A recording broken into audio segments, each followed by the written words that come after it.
Brandon Spikes knows a thing or two about cybersecurity, having served as Elon Musk's technology right-hand for more than 15 years at Zip2, PayPal, Tesla, and SpaceX. Spikes helped pioneer and build extraordinary technology, and now works as the technology evangelist at Cyber Inc. But right now he's worried that most people don't know enough about the dangers they face online. Hacking has gone from IT whiz kids testing their prowess to a mafia-like extortion with the potential to cause cataclysmic damage to companies and the economy.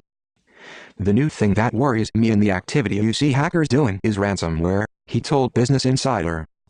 It's new, in the fact that they're willing to do damage now. I think in the past, the only kinds of attacks you saw were maybe temporarily harmful, or maybe stealing money from a financial institution or something, but going into a business and getting on their network and deleting their data is pretty bad.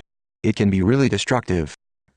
I've seen examples where they didn't only just go after their data, but in the case of Sony Pictures, where they even tried to erase all the backups, and all the backups of the backups, and really tried to screw them over. The amount of damage that can do in numbers in the billions of dollars is unprecedented, and to see hackers willing to do it is freaking me out a little bit. Spikes says the problem isn't going to go away anytime soon. It's a somewhat new behavior, and I think it's going to continue to happen, he said. That's probably a big concern for businesses. It's a new form of economic terrorism. His advice? Never negotiate with terrorists, Spikes says. It might be best to not pay the ransom and just deal with the consequences, because I think in some recent cases compromised systems became compromised repeatedly by different hackers. They would replace the previous guy's ransom note with their own, and so you could end up paying someone who doesn't even have your data. Just as life has changed in the era of global terrorism, people need to make changes to the way they live online too.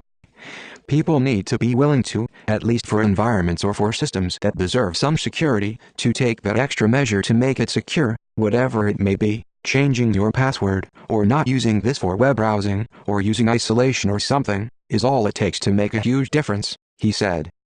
It's all about adoption, and so I encourage people to look for solutions that offer more security but at the same time more freedom and more user experience, just more of thinking, put the user first and then try to protect them invisibly, so they don't even know you're working on their behalf behind the scenes. The big challenge for IT teams and businesses today is keeping up with evolving threats, as anyone who's been sent an urgent upgrade message for security flaws in their software already knows. Cybersecurity is moving fast, but unfortunately it's moving slower than the innovation that's occurring on products, he said. Fortunately, there's a lot of work being done on that, and in a way there's too much work being done on that. I've seen thousands of startups in the last couple of years in cybersecurity, and it's mind-boggling. How do you even sift through that to see what's total shit and what isn't, and what applies to my business and what doesn't? In some cases, the new stuff is making the old stuff obsolete, and so you've got to stay apprised of it. It's a huge challenge, but Spikes is heartened by the collaboration in response. When cybersecurity and IT and user experience can all come together, I call that the art form. Cybersecurity can be pretty much a game of numbers if you don't really pay attention to the art form.